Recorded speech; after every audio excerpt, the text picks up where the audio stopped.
Hello and welcome to the Sensibly Speaking podcast. This is Chris Shelton, the critical thinker at large. This is Ruth McLeod, the son of an atheist. And we are coming at you for show number 40.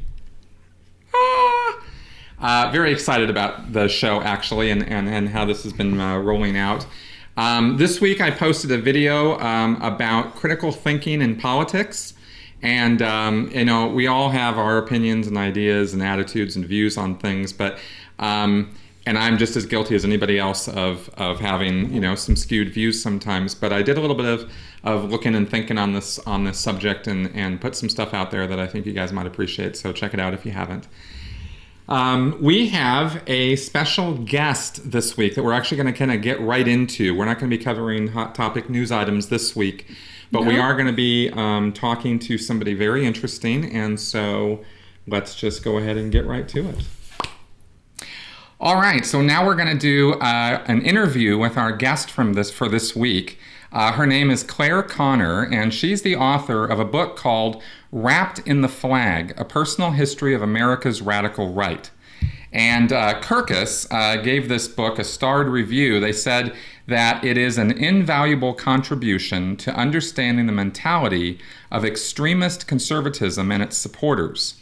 Now, before all the conservatives who may be watching the show here go, click the off switch and run and hide and freak out and all that, I want to mention here that we're not this show is not about bashing everybody who just happens to think that they are conservative or has right-wing leanings.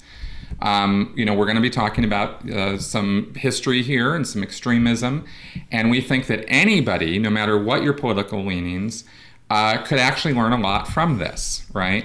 And so so stick with us on this, right?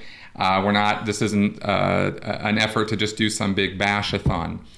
Claire's father was a national spokesperson for the John Birch Society for more than 30 years, and we're going to get into what that was all about. Her mother was also a staunch follower. Claire herself holds a degree in English with honors from the University of Dallas, and a graduate degree from the University of Wisconsin, and now she lives in Tampa, Florida. My people! Now, the last thing I want to point out here is, for some time now on my YouTube channel, I've talked about destructive cults, and I've made the point that these go beyond religious groups, right? That this extends to political groups, sports, media, social issues. Any group can devolve into having very extremist views. And Claire was actually recommended to me by some viewers a number of times because of her exposure of the radical right as a kind of, destructive cult in a way. And so we're happy to have her on board here. So welcome, Claire. Hey, hi. Thanks for having me, Chris. And you too, Ruth. That's fine. I know. Yeah, she's just, whatever. I know I'm just here to look pretty. It's okay. It's fine. Claire, could you start off by telling us what is the John Birch Society? What was that all about? The John Birch Society was founded in 1958, and it was a extenuation of the Joe McCarthy period in American history. John McCarthy had made his bones in conservative Republican politics by claiming that he could name 245 communists who were working in the U.S. government. By the way, for people who don't know their history or have forgotten it, he never could actually do that. But in any case, in that period of history, people were terrified of the communists. They believed the communists were coming. They were taking over all of these countries in Northern Europe. They were marching in Asia. So there was a palpable fear of communism. I tell people when I give speeches, it's like our fear of ISIS, but to a much greater degree. That's right, because there was a real Red Scare that it was not a joke. And about fellow Americans. I mean, people really thought that the infiltration was deep and very real. All through, of course, we know about Hollywood and the blacklists and all that, and then in the political arena, people thought that there were hidden infiltrators and this kind of thing. You know how we now we have a great deal of worry about the cells of terrorists who are lone wolves, who are acting just like normal people, but then on a moment's notice or with just an email or a text message, they go into jihad mode. Yep. Americans are really afraid of that. And obviously San Bernardino and Paris, and has made that even more guttural. It's real. Yeah. When I grew up, I was born in 1945. I was born the day after the Japanese surrendered. And shortly after that, at the end of World War II, there was no peace in the United States. We weren't fighting a war anymore, but we were becoming more and more terrified of the fact that while we had defeated Hitler, we had not defeated Stalin. And Stalin used his power to build an empire, which we used to call the USSR. And the political dynamic between the United States and the Soviet Union, now call it Cold War. It was a real war. We were skirmishing all the time, trying to get control and maintain our freedom in the face of what we saw as this giant threat to all of us. So as a kid, I didn't know much about anything. I was a child, but I always tell people when I was 6 years old, I could say the Pledge of Allegiance and I could name 3 great Americans. So the 3 great Americans I knew were George Washington, Abraham Lincoln, and Tail Gunner Joe. Tail Gunner Joe. Tail Gunner Joe. Tail Gunner Joe is Joseph McCarthy. That was his nickname. What? Yes, Tail Gunner Joe. He was an army vet. He was an anti-communist warrior, and he was the man who carried the banner that said, "We have to beat these guys." So my father and my mother loved Joseph McCarthy. They wanted him to be the next president. Now, do not laugh about that. There was a vast support for Joe. When you look at what's happening with Trump today, Joe McCarthy was much more popular than Trump. Joe McCarthy's popularity extended across the political spectrum because he was tough. He was strong, and he knew we had enemies, and he was going to stop it. And for some years, he became one of the most popular and powerful men in the Senate. So we saw the communists in Asia. We saw the communists in Eastern Europe. But Joe McCarthy said, wait a minute, we need to look at the communists here.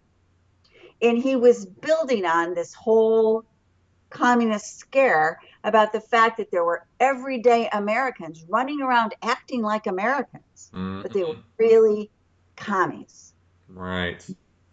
Pinko, as we call them, pinkos. So my mom and dad loved Joe McCarthy. When Joseph McCarthy died, he died in disgrace, by the way. He died of cirrhosis of the liver. Ultimately, he got in trouble. I should backtrack just a little. He got in trouble for only one thing.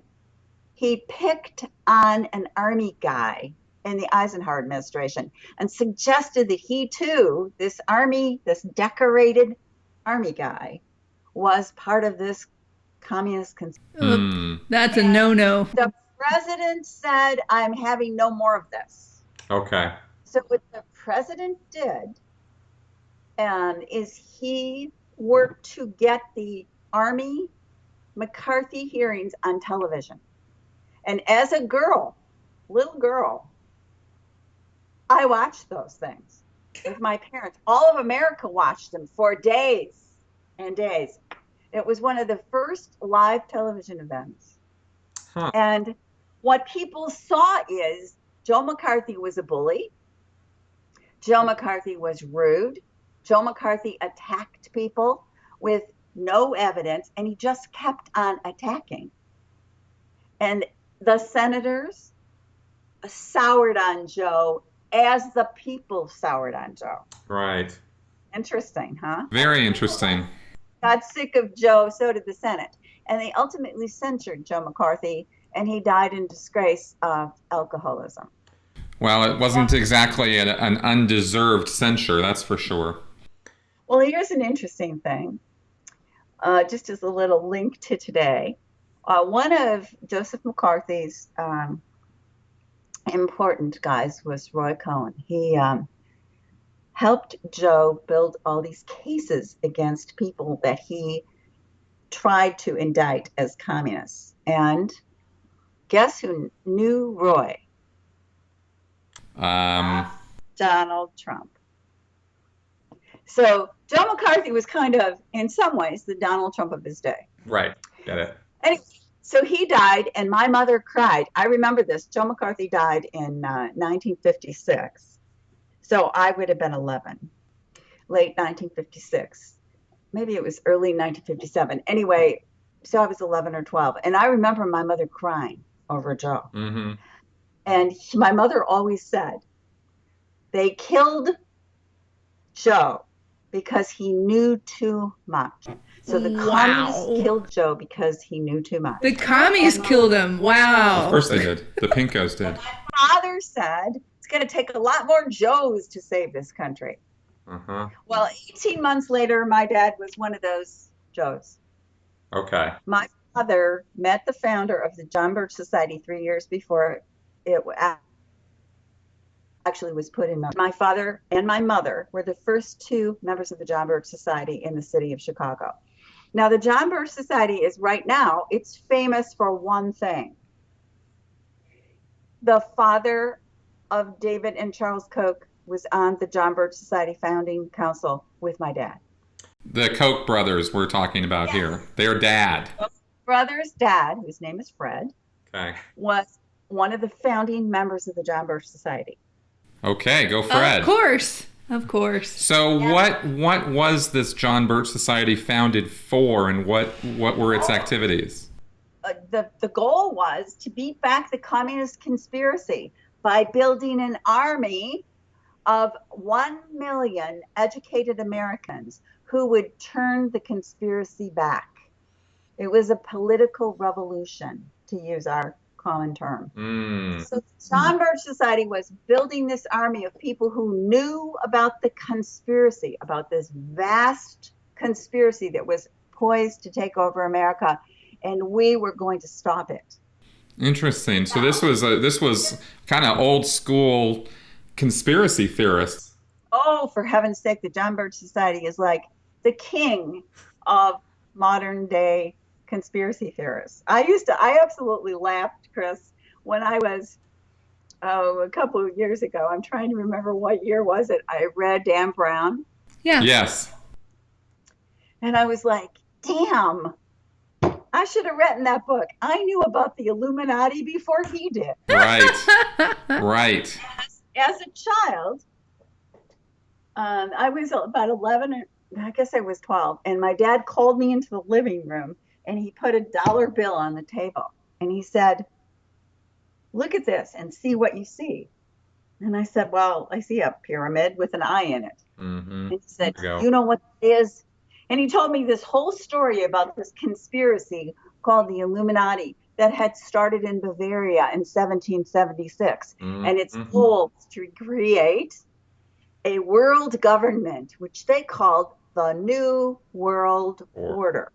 Right. And so he and my mother showed me the Latin that's on our $1 bill and said, see, that's Novus Ordo Seclorum. That's New World Order. This was the message to all the Illuminati people around the world that the revolution was now. Right. Now, my father believed that to the day he died. My dad was a Bircher till the day he died, and served on the National Council for 32 years. So my parents weren't just, um, guys who played, they weren't just membership. They didn't just write a check and get a membership card. They were leading the parade. Right. They were totally hardcore. Did you have a question, Ruth? No, I'm just wondering how that was going to overtake the New World Order if it was only on our money. Wow. Honey, there's a long story. Oh yeah. If we go into this conspiracy stuff. Look up, if you Google Illuminati, Yeah. you will get, I did it a couple times, I don't know, 500,000 hits. Yeah. It's ridiculous. And the illogic of it, and the plain idiocy of a lot of the thinking of the conspiracy theorists. I've talked about this at some length on my channel, because every time somebody just rolls into this territory, my eyes just roll so far back in my head that it's just like, oh my God, there are real conspiracies that happen every single day. I'm not saying there are never any conspiracies, but this whole Illuminati stuff just goes crazy on it. So you should talk to Arthur Goldwag, who is a friend of mine and a wonderful writer who has written books about the conspiracy theory, because the way conspiracy theories work is you can never prove they exist. Right. So you have to put together these little crumbs, like, right, and from it you can blow up a phantasmagorical story, and that's what's happened here. That's right. And they make narratives that would make amazing movies. They would be the most interesting things in the world, but they have nothing to do with anything called reality. Well, yeah. Well, they made one of his books into a movie. It is. The John Birch Society took this idea of this international conspiracy that started in 1776, the same year as the U.S. Right. in Bavaria, and expanded it to explain that this group of what they called insiders, Robert Welsh created that term, insiders, or I guess what we would now call the establishment, that those conspirators used communism as their terror arm. Okay. So the problem wasn't just that these people thought sometime they would take over the world. I mean, they hadn't done it in a very long time. But according to Robert Welsh, they had their finger in every single disruptive event that had occurred, including the U.S. Civil War. Right.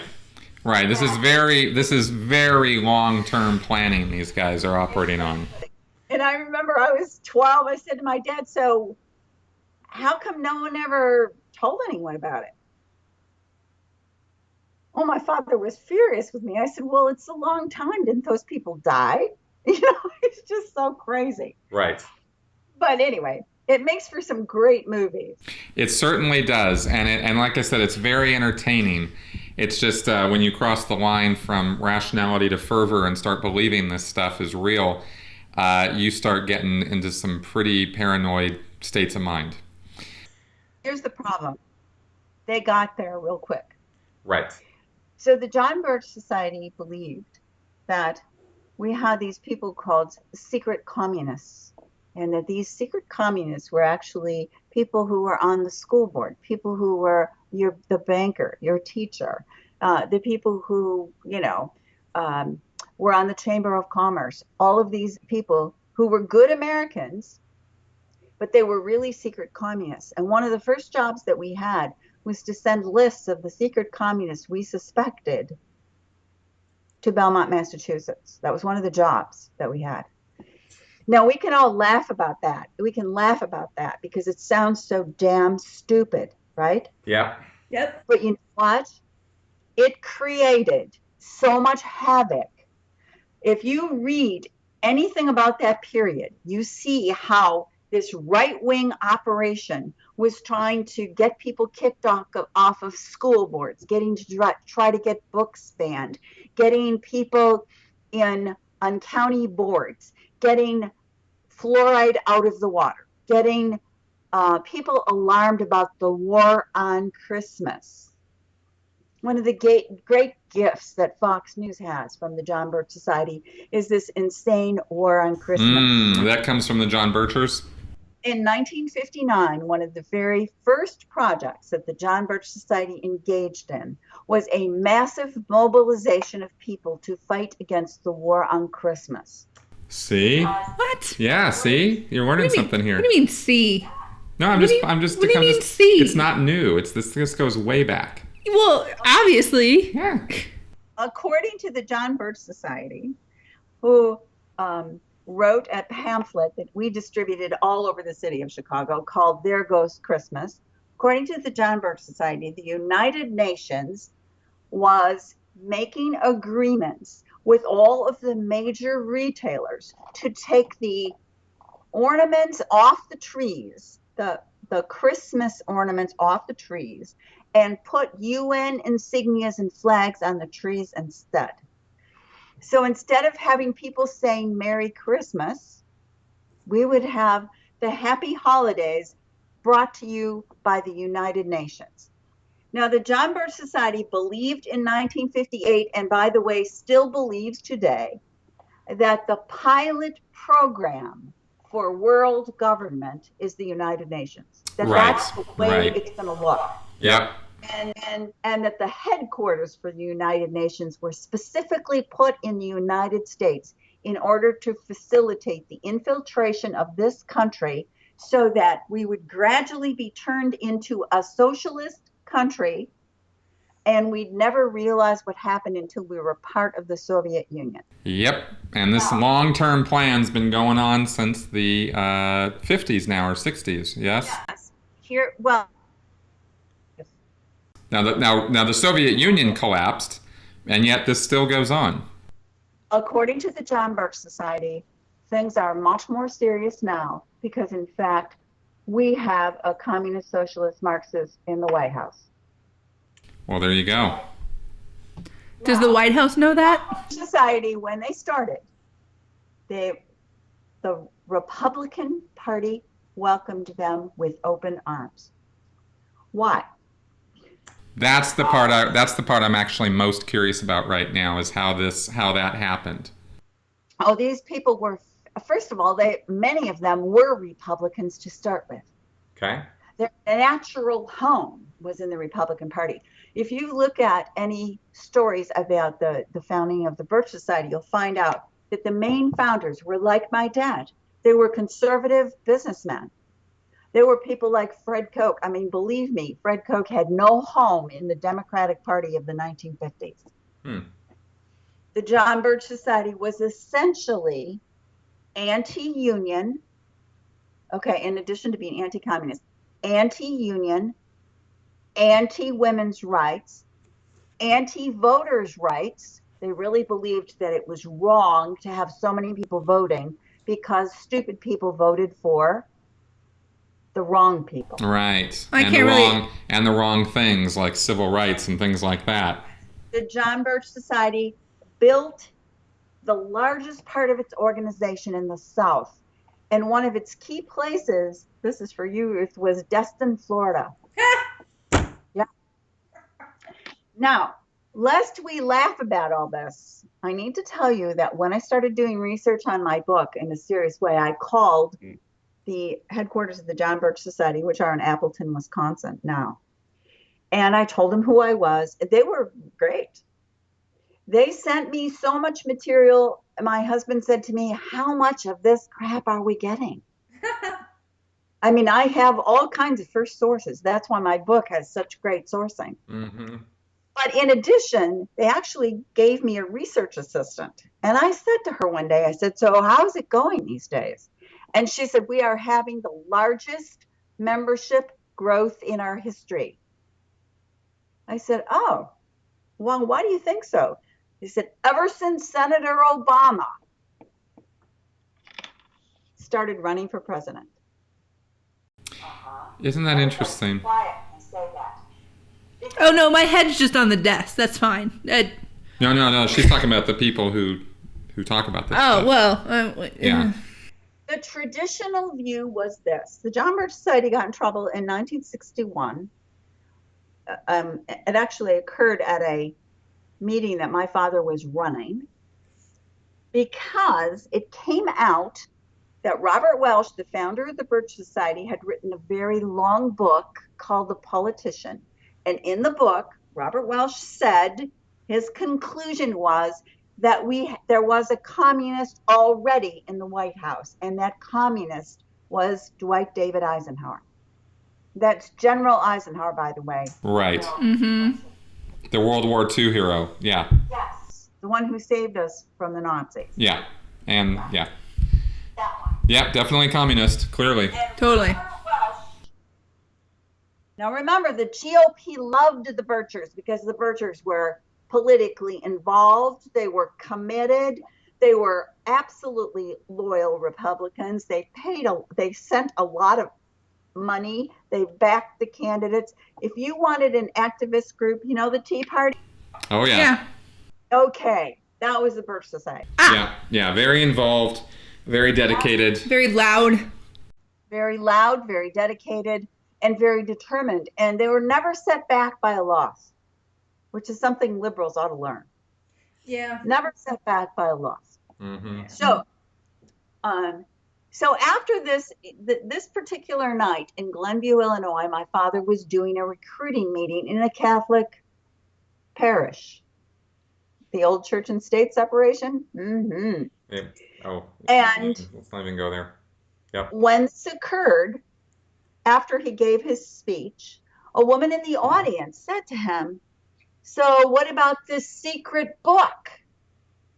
And my father said, "There is no such book. There's no secret book. We don't have a secret book, blah, blah, blah." He went on,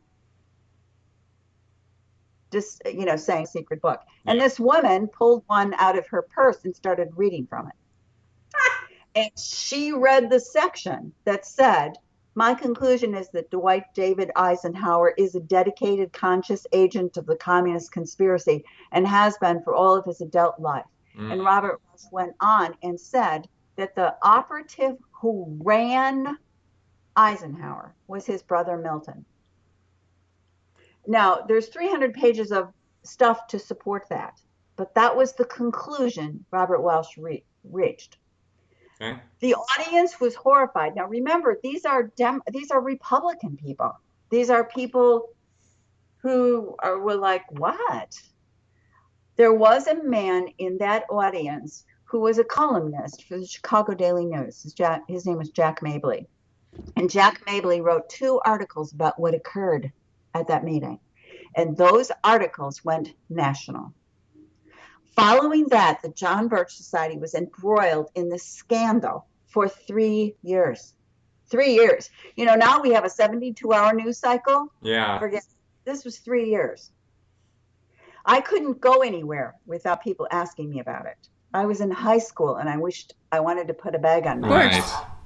It was horrible. Now just to be totally clear for anybody out there who's not getting this quite yet, this scandal was because the Birchers had flat out, been outed as saying that the president of the United States, a war hero, was a communist. That's right. And that was not a widely held belief by any stretch of the imagination, even amongst the Birchers. It was a scandal. Yeah. No. Birchers, this is something you've got to understand about the Birchers. Yeah. They either left or they lined up and agreed. Right. So this was a thing that caused splintering even amongst the John Birchers. Well, some people just left. Yeah. I mean, it was a very difficult time. But here's what you need to understand about this. Yeah. People ask me all the time, how did we get to where we are today? Mm-hmm. And I have a lot of examples. I mean, I usually give pretty long talks and so forth. But one of the things that I try to tell them is our right wing today learned all kinds of tricks from the John Birch Society. And one of them was this. You could call the president a traitor and get away with it. Huh. Now, that's a very important thing to understand, because when you look at what happened to President Obama, you wonder, whoever came up with this idea? The Birchers did. The Birchers came up with the idea of protesting. They protested with their letters. They protested with phone calls. They would call people's offices so much that secretaries were like, I can't answer the phone anymore.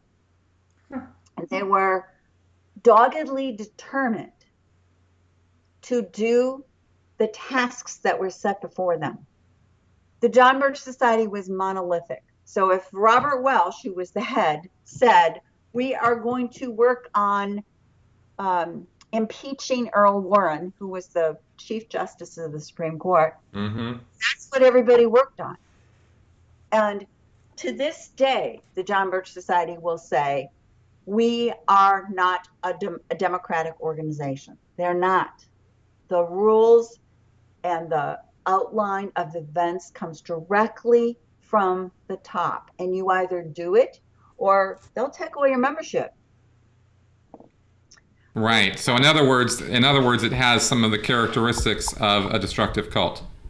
It's an activist organization that has the goal of changing our relationship to the government. Now, let me explain that. The John Birch Society not only was afraid of communism, but the John Birch Society had an even deeper belief, and one that I think is key to understanding what's happening in the United States today. The founder of the John Birch Society wrote extensively on the idea that government is essentially evil. It's essentially evil in its nature, because what government does is take away your liberty. Sort of a libertarian view, then, isn't it? Well, it is a libertarian view. Now, libertarians like to say, no, we're not Birchers. But I'm sorry, in your core beliefs about the nature of government, yes, they were libertarian. They were libertarian at the time that Milton Friedman was first embarking on creating the libertarian movement. And the other thing very interesting is the founder of the John Birch Society, Robert Welsh, was friends with all of these people who became the libertarian movement, all of them. So the core belief, if you think about this, government is evil. Now you think about that concept and what it means. What it means. Bill Buckley, who was, the great conservative, said, I would rather have the United States governed by the first 40 people in the phone book than by bureaucrats. Now, That's kind of an amazingly, pardon me, stupid thing to say. But we have a whole big case of this going on right now. Right. We have a major party that's fundamentally against the idea of government. And the biggest problem that people I know who are Republicans is getting their arms around that. They're like horrified because conservatives actually believe in government. But they're looking around and going, what are we doing? Now, there's another danger about this. When you take the John Birch idea that government is evil, and you look at the things that the John Birch Society opposes. So let's look at what the John Birch Society worked on.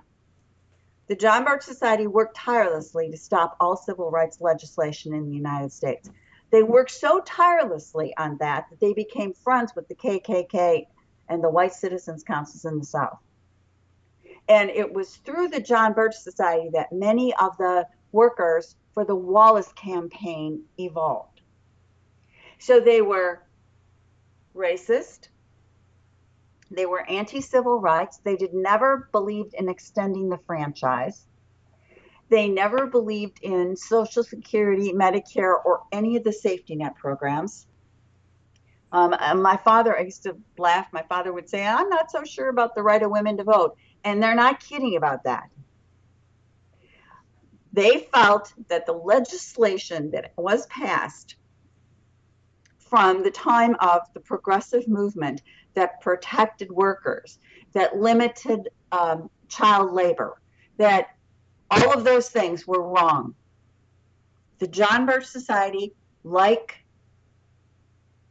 the Koch brothers, and the libertarian strain that you call anarcho-libertarian, which is the Koch brothers, they actually believe that the free market is all, period, end of story. Right. This isn't just conservative. This is like a sort of ultra conservative sort of thing. We want to go all the way back. So if you want, yes, and I talked many times about the fact that when you asked Robert Welsh, and he wrote about this all the time, he thought that the apex of America, our finest hour, the greatest time, was 1900. Yep, that totally reflects all the things you just said. Because what did he say? He said in 1900, he was funny, he wrote about this and said, well, there were pockets of poverty. Stop laughing, Ruth. I know. Pockets of poverty. Yeah. But it was a poverty free from government interference. Now, this is a quote from him. So every man knew that the dire effects of poverty were his responsibility. Right. It's all on him. Exactly. Yeah. And because of that, the freedom that you had limited the poverty. So you were free to watch your children starve to death. Mm-hmm. That's right. Well, what are you doing having children then? Obviously. If you listen to what has been said in the House of Representatives, in discussions about cutting food stamps, in discussions about children and labor, if you listen to that, it's not a far step, by the way, from what Robert Welsh said. What did Paul Ryan just say last year? I mean, now we look at Paul Ryan like, well, he's not Trump. You know what? What did Paul Ryan say? He wants to keep welfare from being a hammock. Mm-hmm. Do you know anyone on welfare who's in a hammock? Exactly.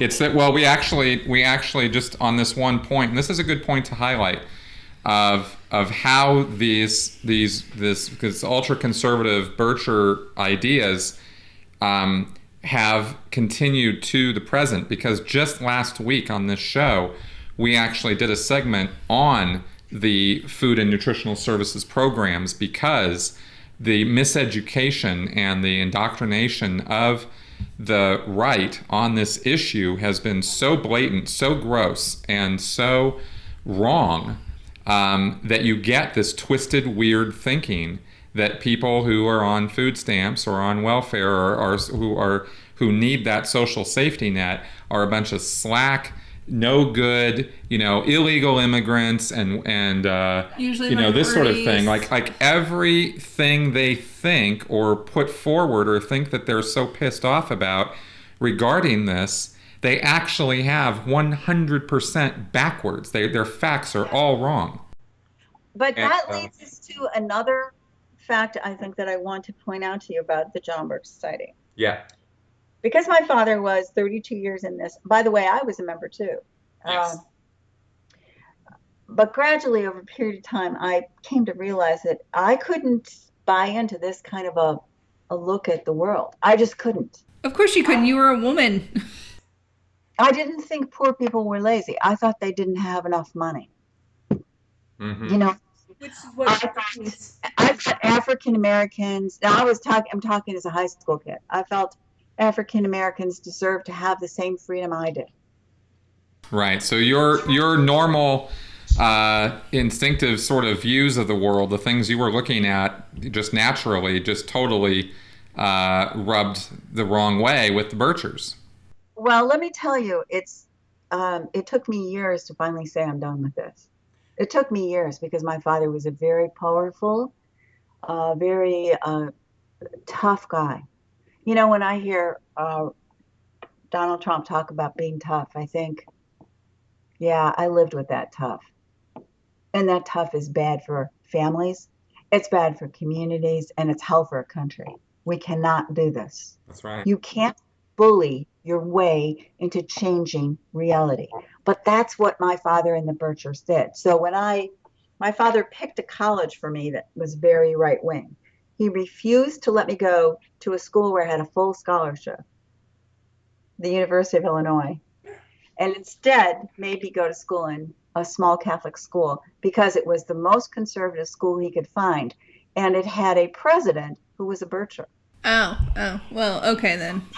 Oddly enough, that school made me a liberal. Ha! Because Because they were Catholic, obviously. because of this, I was always a reader. You know, and I went to school in the 60s where we didn't have a computer, so we read everything. I was always a reader. And I had a professor for politics. His name was Wilmore Kendall. And if you read my book, you can read all about Wilmore. Wilmore Kendall was famous for being the professor at Yale who discovered Bill Buckley. And Wilmore Kendall was one of the most interesting men in the world. Now, he was a pig with women, and he was a creep, and I hated everything he believed in, but you couldn't stop listening to him. He was so interesting. Anyway, he gave this long lecture, and I still can see him with his cigarette in his mouth and his plaid blazer and his khaki, we call them wheat jeans, walk up and down the stage where he taught, and he flicked ashes around. Anyway, he was talking about the imperative of the United States being governed by a small group of wise, property-owning, moral men. And he was lecturing on we the people, okay? And that lecture, I realized for the first time, we the people didn't include me. Right. Founding fathers did me when they wrote We the People.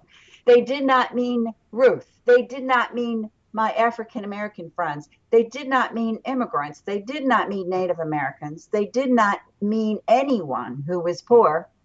They did not mean anyone except those white, property owning, quote unquote, moral men who ran the place.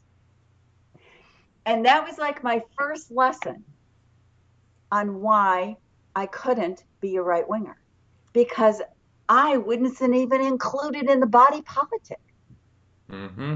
So this was like a huge aha for me. And frankly, I think we should talk about it more instead of worshiping the founders. We should really talk about that. But at any point, I came home. Now, I got this from a conservative school. And I came home and I was sort of determined not to argue with my parents about politics. So I was telling them about my classes. Oh my God, my father had a conniption. Had all conniption. And I said, Dad, this is the school you sent me to. This is Wilmore Kendall. He said, no. He pounded the table. He said, you are not telling me the truth. Now, you know what? I learned a great lesson from that, and a lesson which I continued to learn from my father until shortly before he died. It did not matter if you said to him, look, these are the facts.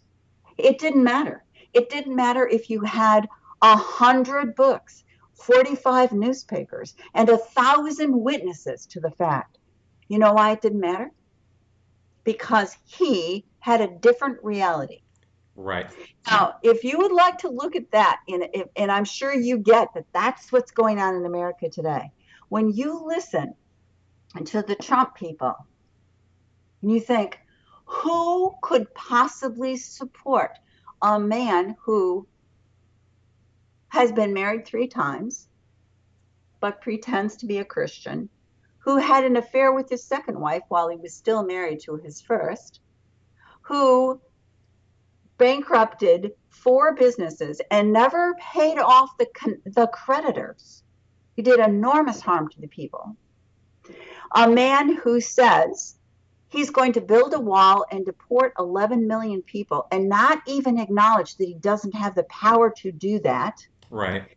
A man who's going to ban Muslims. A man who says hideous things about women. Hideous. And his own daughters. It's creepy. If you listen, it is creepy. A man who talks about the losers who run the government, who implies that everything in the United States is falling apart, who insults our president and insists that he wasn't born in the United States. Now think about that. Who is supporting this guy? His reality has nothing to do with facts. Right. I just read something amazing today, really amazing, that almost one half, 49% of people who identify as Republicans believe that unemployment has gone up and the stock market has gone down during the Obama administration. When the truth is the opposite. They're not. The absolute opposite. Well, that's the thing. It's just another example of what we were just talking about with the food stamps. As another example is there's a reality that is an objective fact. It exists. You can find it. You can see it. You can staticize it. You can look it up. It's not hard to find. And yet there's this thing called Fox News. Yeah, well, there is very much a PR machine in place to feed, this alternative reality or alternative narrative to people, that's fed by this very bizarre confirmation bias that these people are, we all suffer from confirmation bias to one degree or another in some parts of our lives, right? Where we just, we want things to be the way we see them. It's different. What's that? This is different. This is like saying, I don't care if you tell me that the earth is round. I think it's flat. No, I get it. No, it's an extreme example of that. Yeah. It is it's fantastic. It's a non-reality based political moment. Yeah. And that is why it's so dangerous. Yes. Agreed completely. Because a perfect example is today, we saw this coming together kumbaya of the Republicans. Now, explain this to me. The Republican Party has been apoplectic for 8 years about the deficit. Mm-hmm. Apoplectic. I mean, they didn't care that we were on the verge of a worldwide depression. They didn't care that the bankers and all the economists said we have to do something, or literally we will have a worldwide depression far worse than anything we've ever experienced. Oh, no. They still oppose the stimulus completely. They still do to this day. They carried on with such hysteria that we ended up with sequester. Right. Twice. It's gone down. Tens of thousands of people have lost their jobs. Probably hundreds of thousands of people have lost their jobs who used to have government jobs. Okay. We pretend that those government jobs are like not real. But those people owned houses. They bought things. They used to have jobs. Okay. We have this amazing hysteria about the budget, so much so that people who don't know what day of the week it is, frankly, know we have a $19 trillion deficit, mm-hmm. right? Mm-hmm. Now, they never tell you that 14 trillion of that is actually we owe to ourselves. It's money in bonds. It's the Social Security Trust Fund. It's all of that. Right. But then they tell you, so we have people who do not know anything about anything, but they're waiving the Constitution and they are practically hysterical about debt. And now you have a man who's going to be the nominee that all of these debt mongers are now going to support, who has a tax plan that would add $10 trillion to the budget. 10 trillion right. to the deficit. Every economist says it's a completely unsustainable number. It cannot be done. The tax cuts alone would require cutting every part of the federal government except the military. Come on, people.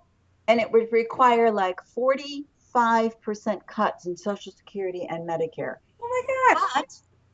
The great and powerful Trump says he's going to create trillions and trillions of dollars of a surplus because of growth.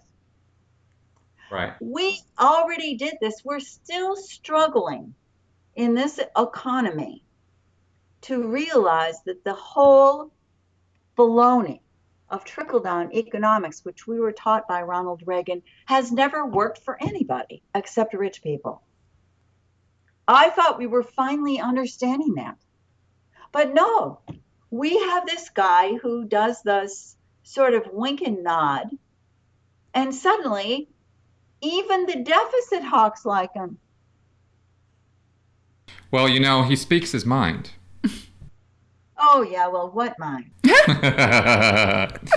He tells it like it is. That's why they like him. 'Cause he says the things that we want to say. Yeah, he's just down to earth. He's just telling it like it is. He's not a professional politician, But you know what? If hating on people, if hating on Hispanics, if hating on people in need, if hating on people who don't agree with you, if that's speaking your mind, America's in a sad place.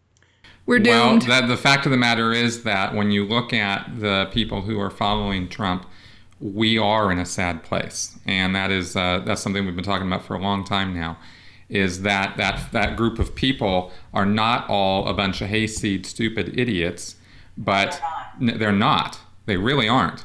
But they have some extremely skewed and wrong ideas, and they've been fed a lot of skewed and wrong ideas by an irresponsible media, or which I say at best irresponsible media, if not flat out vested interests who are using the media to forward messages that So you need to see The Brainwashing of My Dad by Jen Sensibly. I'm sorry, say that one more time. The Brainwashing of My Dad. It's a documentary film done by Jen Senko with producer Matthew Modine. You know Matthew Modine from Full Metal? Yes, the actor, yeah. Matthew Modine is the producer. The film was just released in March, and it is about how American media keeps pushing America to the right. Right. I was quite honored to be part of that film. But along with a number of important people, really important people like Rick Perlstein, Noam Chomsky, David Brock, people who know how the media works and who understand the history. And what's been happening in this country is we have become more and more right-wing without really knowing it. Mm-hmm.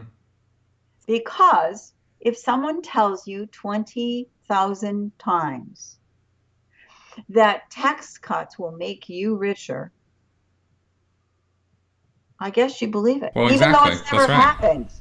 That's exactly right. And that's when I sit here and say there is a PR and marketing campaign at work, that's exactly the thing I'm talking about, is repetition of message is one of the tools of PR and marketing. And that's the kind of thing I'm talking about, is there are messages out there that are being pushed, and they look like news, and they're not news. They're messages that are being pushed. Well, and I think the other thing that we need to realize is the John Birch Society ran a very well-disciplined organization based on the premise that government is evil, and therefore you can't allow it to have any power. Mm-hmm. So you have to take away its money. How do you keep the government from being able to do anything? You starve it of money. Charles Koch, I hope you guys look at the book Dark Money by Jane Mayer, which is all about digging into the network of the Koch brothers. Charles Koch says his goal is to rip government out at the root. Okay? And then you listen to the GOP story. What's the GOP story? Government doesn't work. Our government is broken. Our government is dysfunctional. I mean, we've been listening to this since before President Obama was inaugurated. Right. The government is busted. And then what do they offer as their solution? Put more of us in office. Right. So I always think about what PJ O'Rourke, is a libertarian comic. And I don't agree with PJ O'Rourke about much. By the way, he just endorsed Hillary Clinton, interestingly enough. But because he said the others are too dangerous. Trump is dangerous. A guy who would think about using a nuke is too dangerous. For sure. But in any case, he always said, Republicans run on the platform that government doesn't work. And then they get elected and prove it. And that's exactly what has been going on in this country since Reagan. It doesn't work. So they run around, and who do they blame all the time? Whether Democrats are in power or not, who do they blame? They say it's the socialist, liberal, tax and spend Democrats who aren't real Americans. They've been saying that since Reagan announced to the world that government was not the solution, government was the problem. That's the game. And the John Birch Society created that game. Now, other people during the Roosevelt administration, during FDR, were busy thinking up the game too. But in my lifetime, and I just turned 70, the John Birch Society they were the ones who honed that message. Government doesn't work. Government is stealing your money. Government is stealing your money, and worse than that, they're giving it to some lazy bum over here who will never work. Right. And I've been hearing that. I've been hearing brands or shades of that for almost my entire life. So Same. I'm definitely tracking with that as a message. We're approaching a point, Claire, where we're gonna have to wrap up. So I wanted to move this in that direction now. So I just want to make one last. Yes, please. Here's my comment. For many, many years, I tried to figure out what drove my father. What drove my father? He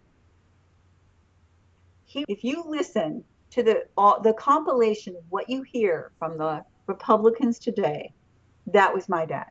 He was Trump loud and Ted Cruz terrifying. Okay. And I used to think, what drives him? What drives him? What drives him?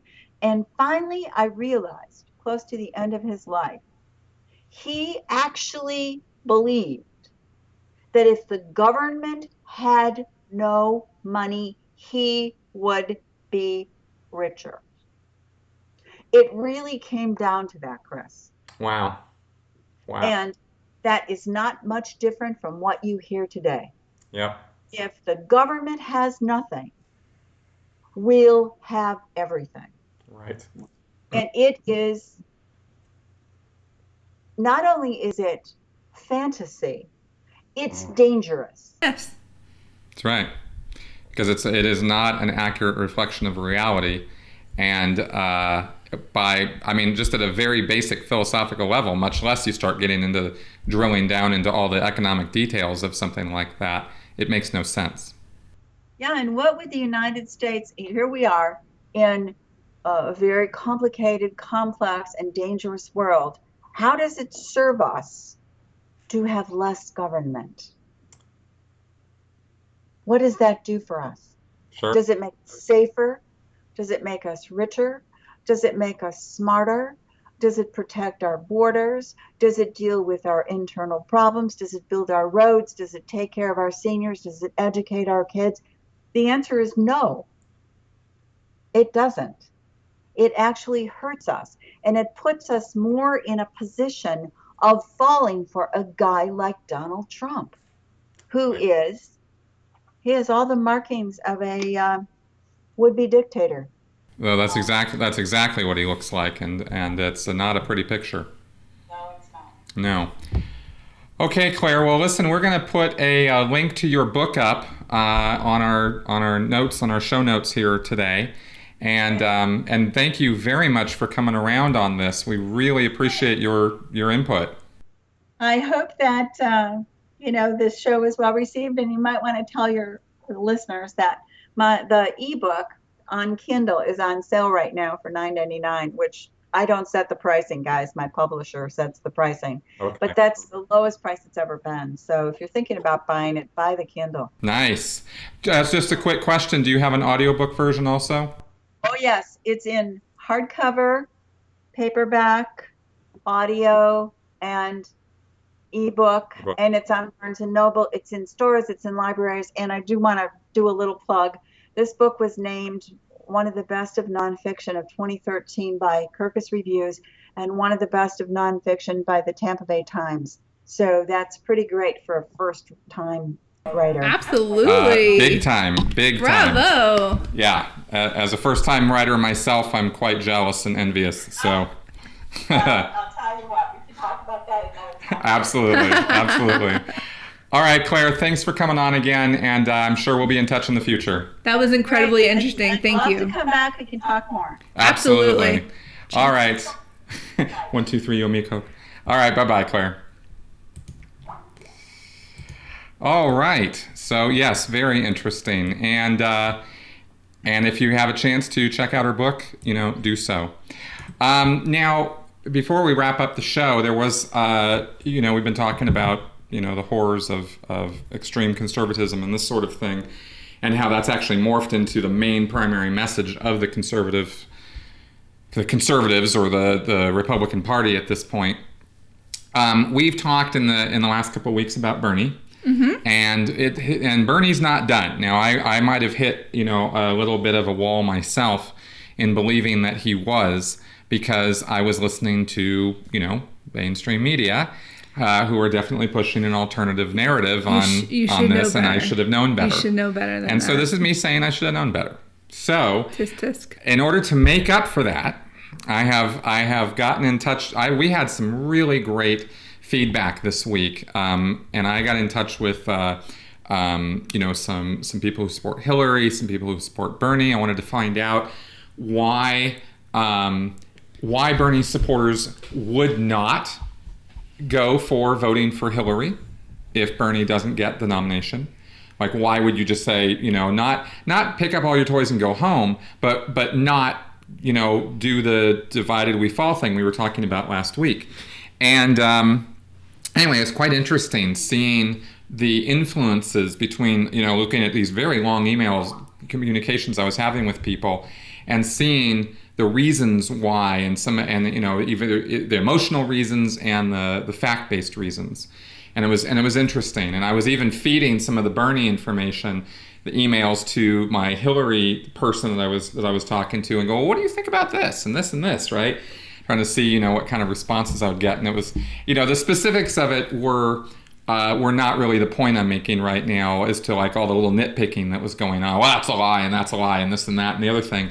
But it was just interesting to see, why, the whys and wherefores. But beyond any of that, I got some information here on where we stand right now with Bernie. And I thought you guys might want to know about this.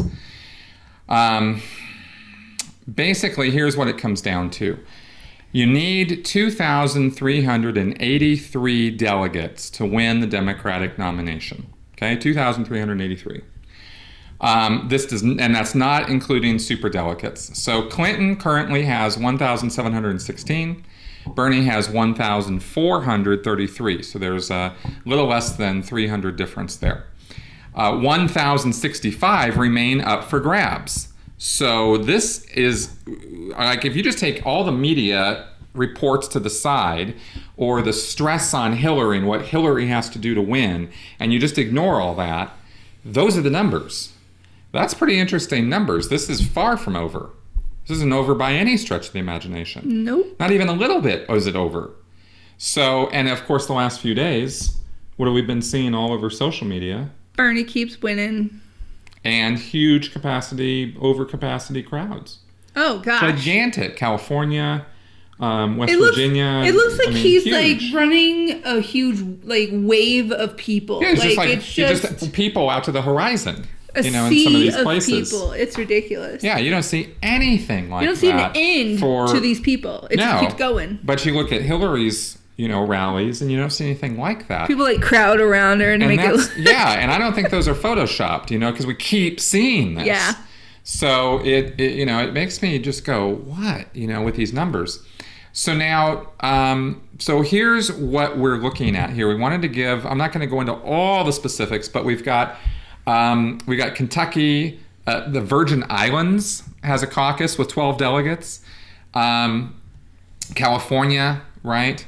Puerto Rico. Yeah, Puerto Rico has an open primary with 67 delegates. California has a semi-closed primary. You can vote as a Democrat or as a no party. They have 546 delegates? Yeah. They've and then there's California? Montana, New Jersey is closed, but you can apparently change parties at the ballot. New Mexico, okay, etc. Washington, D.C., 45 delegates. So here's the deal, right? When you break it down, there's two things here that come into play. One, there's momentum, right? You cannot look at Bernie as a lost cause. People want to be on the side of a winner. They don't want to be on the side of a loser. Well, Bernie is not a loser right now. So there's no reason to go into apathy mode or think it can't be done, because it can. Well, we have to listen to what Claire just said. Liberals have to learn that taking a loss, we don't have to be sour about it. We can learn from it and move on and still be very confident in what we're doing. That's right. So you got to vote. Okay, you got to get out there and vote in your primaries if you can in any way. I mean, you get a sticker. Why not? Yeah, exactly. You can take time off of work legally. It's all cool. It's all good. So vote. Encourage others to vote. For whatever. Just encourage people to get out there and vote. Also, like Claire was talking about before we actually started the show, if all the Democrats, of all the registered Democrats out there, people who were saying they were Democrats would actually get up and go vote, we'd have a much different political landscape right now. Totally. So the more, and here's the thing about voting, your vote actually does matter, because the more votes that you put out there, let's say for Bernie, and if you want to vote for Hillary, we're encouraging you to do that too. Hell, if you want to vote for Trump, we're encouraging you to do that. Just get out there and get your voice heard. But we're kind of pro Bernie. So on this point of Bernie, the more votes he gets, the more likely the superdelegates are going to go to that side, because that's what they're kind of supposed to do. Then the other thing is pressure. Okay, now here's where you can exert pressure on the superdelegates, and this is again Democratic Party. There is a website. We'll put the link in the notes. It's called Hintit, HINTIT.com, and you can find a list by state of the superdelegates and their contact information, and if they've pledged and who they pledged to. So you can actually know for your area where the superdelegates stand, and then you can actually contact them and say respectfully, do not abuse these people, do not put a bunch of abusive crap all over their plate, but communicate to them in a realistic fashion, look, this is what I want you to do as a superdelegate. And that's a pressure you can put there. It's not a useless activity. It doesn't mean nothing. You can do this, and you should. So go to hintit.com, see where your superdelegates are at for your area, and send them an email, write them a letter, send them call them up. And it doesn't matter, if they see your name 97 times. Let that pressure be put to bear there, because as we were just going over for the last hour, there's certainly a lot of pressure being brought to bear on the American public to not do that. Yep. Right? So you don't like that pressure, you don't like the way things are, you can and you should do something about it. So I wanted to put that information out there, and like I said, we'll put links to this in the show notes below, so you can check that out. So with that, kind of coming up on the end of our show here. I don't know where he's going with this. That's why my eyes are very wide right now. There's no surprises coming right now. You keep looking at me, and I have no idea. I just want to make sure that I'm doing a lot of talking here. I just want to make sure if you had anything to say that I didn't just talk over you. I mean, I can't agree with you any differently. Okay. I mean, I write to my senators all the time, and I'm not ashamed if they see my name. Oh God, here's that McLeod girl again. Oh, well, they write back to me, and I think they're tired of me. I'm sorry, Senator Gardner, but you're Republican and you're doing things wrong. So telling you about it. But yeah, that's why their names are out there for the superdelegates, so that you can be able to send them some kind of letter, something. Please, dear fictional baby Jesus, do not threaten them. Do not say anything mean to them. No, please. Seriously, Please don't even go there. We're talking about rational discourse. I mean, don't be all weird and extremist and be a bad example. No, that's not what we're talking about. It makes us all look bad. Don't do that. Yeah, seriously. Right. So, just let them know that somebody in their district is asking them to do something, and enough people will ask them. And like you said, they should vote the way that it's voted. Yeah, vote your conscience. Right. Vote your conscience. In the end, why not? Right. But I mean, I can't agree with Chris anymore. I mean, that's why I'm quiet, because I mean, he just says stuff that makes sense. I mean, why not? Sometimes that happens. And most of the time it's an accident, but it happens. I know sometimes. I'm here just to look pretty. It's all fine. Whatevs. Speaking of which, we have loved some of the feedback we've been getting from you guys, and I would like to now put a plug out there. We don't have sponsors yet, but I would like to put a plug out there for y'all to, talk us up a little bit out there. Did you say y'all? I did. I'm so proud of you. We would like to grow our audience, and we would like you guys to help us do so. So if you like what we're saying, tell your friends and family about us. If you don't like what we're saying, tell your friends and family about us. It's okay. You bitch and moan and complain about us. We don't mind. Why wouldn't you tell us? Okay, no, I get it. But also, of course, give us your feedback. Continue giving us, send us emails. You know how to reach us through our sensiblyspeaking.com website or on our YouTube channel in the comments section below as I'm pointing down to that. By the way, no, I will not can it. Yeah, no, she's not going to can it. No. Sorry. But we will overwhelm her illogical moments with sensible, rational My illogical reason. See, nah, you can it now. My illogical moments. So yes, moving right along. Thank you very much for coming around and listening to us another week here, and we will see you guys. Don't look at me. We will see you guys next week. Thanks, y'all.